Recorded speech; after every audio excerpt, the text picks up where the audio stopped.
Alhamdulillah, wa salatu wa salam ala rasulillah. Nous remercions Allah subhanahu wa ta'ala, l'unique sans associé, celui qui est digne d'être adoré en vérité. Et nous demandons la paix et la bénédiction d'Allah sur le prophète Mohammed sallallahu alayhi wa sallam, sur sa famille, ses compagnons et tous ceux qui suivent leur pas jusqu'au jour de la résurrection. Suite à quoi, chers frères et sœurs en islam, toujours sur la continuité sur le tawhid, la division du tawhid. On a eu à parler dans les vidéos précédentes que le tawhid est divisé en trois et cette division n'est pas une innovation. D'accord? Et que celui qui a divisé le tawhid en trois n'est pas Ibn Taymiyyah. Il y a beaucoup de savants qui sont venus avant Ibn Taymiyyah qui ont divisé le tawhid en trois.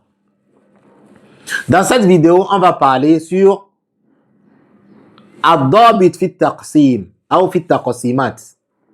Ad-Dabit fi Taqsim. D'accord? Les critères à regarder sur la division d'une chose, d'un nom ou autre. D'accord? Ou bien d'un mot.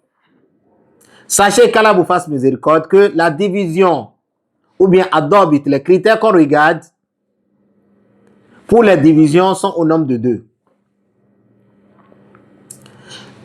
La première condition est que an yakuna at-taqsim fi nafsihi sahihan wa la yukhalif nassan wa la yukhalif waqi'an. Je répète. An yakuna at-taqsim fi nafsihi sahihan wa la yukhalif nassan wa la yukhalif waqi'an. C'est-à-dire quoi? Que cette division là doit être en elle-même authentique, réelle, et que cela ne contredit pas la charia islamique, ne contredit pas un texte dans notre religion, et que cela soit conforme à la réalité. Si on voit cette première condition là, tout ce que j'ai cité là, c'est la première condition. Si cette première condition est réelle, est vraie, d'accord, on va voir la deuxième condition. Par exemple, je vous donne un exemple. On dit bil misal yaqtadihu al maqal. Avec des exemples, d'accord, la parole devient encore plus précis, c'est-à-dire plus compréhensible. Les savants de al-fiqh, ils ont parlé sur ce qu'on appelle shurut salat, les conditions de la prière. Ils ont parlé sur ce qu'on appelle arkan salat. D'accord? Les piliers de la prière. Ils ont parlé même sur la division de l'eau. Il y en a d'autres qui ont divisé l'eau en trois. Il y en a d'autres qui ont divisé l'eau en deux. Quand ces savants-là ont divisé l'eau en deux ou en trois, ou ceux qui ont divisé les piliers de la prière en 7 ou en 8 ou en 10 selon les madhahib, Allahu alam, ou ceux qui ont divisé les conditions de la prière, on n'a pas vu aucun savant qui a dit que la division de l'eau en deux, ou la division de l'eau en trois, ou la division de la prière par les arcanes, les shurut, d'accord, sont une innovation. Pourquoi? Parce que cela a respecté cette première condition que je vous ai dit. Mais on a vu des savants qui ont dit que le fait de diviser l'eau en trois n'est pas vrai, que l'eau normalement est divisée en deux. On a vu d'autres savants qui ont dit que la division des Shafi'i sur arkan salat en tel nombre n'est pas vrai. Que les arkan de la prière sont tel nombre normalement. Les conditions de la prière en tel nombre n'est pas vrai. Mais les conditions de la prière normalement c'est tel nombre. Mais aucun d'entre eux n'a dit que cette division-là, le fait qu'on a divisé là, est une innovation. De même, on n'a pas vu aucun savant dire que la division de kalam, de la parole en arabe, d'accord, que la parole est divisée en trois catégories, d'accord, est une innovation. Pourquoi? Parce que cela a respecté cette première condition-là. Et sachez, chers frères et sœurs, qu'Allah vous fasse miséricorde, que at-taqsim laysa bita'abbudin. D'accord? La division n'est pas une adoration. لكن التقسيم لوصول إلى فهم لوصول إلى معرفة العلم. La division là n'est pas une adoration. On n'adore pas Allah subhanahu wa ta'ala avec les divisions. J'adore Allah subhanahu wa ta'ala avec le fait que l'eau est divisée en 3 ou bien en 2. On n'adore pas Allah subhanahu wa ta'ala avec cela. Ce qu'on veut de toi est que tu fais l'ablution avec une eau propre, pure en elle-même, et qui peut une eau purifiante, qui est pure en elle-même et purifiante. Al-ma'u tahur. Quand on dit la division de arkan ou salat, on ne te demande pas que d'adorer Allah subhanahu wa ta'ala avec les arkan. Mais ces arkan là, ces piliers là, il faut apporter ça dans la prière. Comme cela se doit. Et respecter cela dans la prière.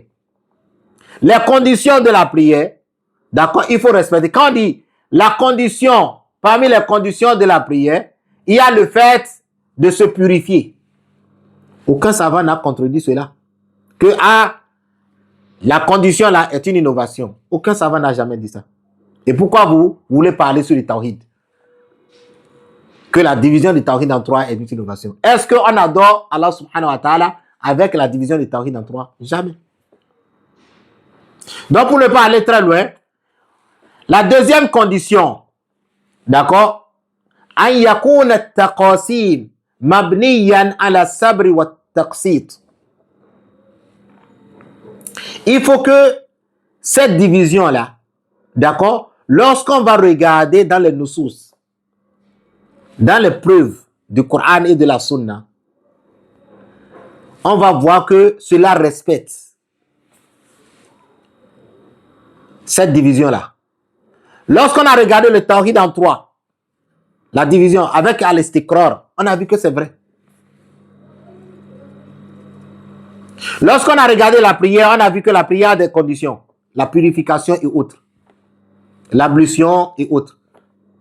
Ça respecté. Forcément. As-sabr wa taqsit. Et c'est là qu'on va parler de tawhid al-hakimiyya. Quand quelqu'un va venir maintenant, il dit, vous les gens de la sunna, là, vous avez divisé le tawhid en 3. Le tawhid devait être en 4 normalement. Vous n'avez pas ajouté tawhid al-hakimiyya. On va lui demander, qu'est-ce que tu veux dire par al-hakimiyya? Parce que tawhid al-hakimiyya, c'est quoi? C'est le fait que le serviteur, l'être humain, le musulman, sache que c'est Allah subhanahu wa ta'ala qui légifère.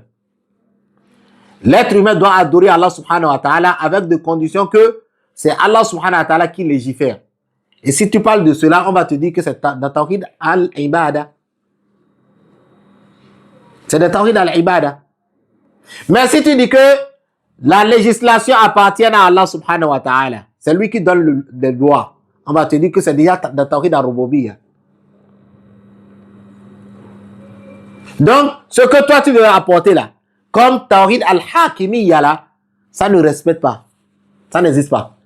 N'importe quelle catégorie que tu vas amener ça là, soit ça serait le tawhid al-rububiyya ou bien ça serait le tawhid al-ibada. Et c'est fini. Donc, comme je le dis, ad-dabit fi taqsim respecte 2 conditions. La première condition, je vous ai dit qu'il faut que cette condition-là, c'est quoi? Ce taqsim, cette division-là, ça respecte quoi? Ça respecte en elle-même, là, doit être réelle, authentique. Et que ça ne contredit pas la charia, la législation, les nusus. Et que cela ne contredit pas la réalité. Al-amr al-thani at-taqsim mabniyan ala sabri wa taqsit. Que cela soit basé, d'accord, sur al-jam'u al-adilla wa nazar ilayha.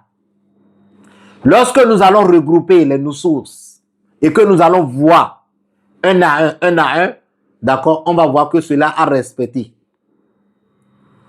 effectivement ce que tu as dit.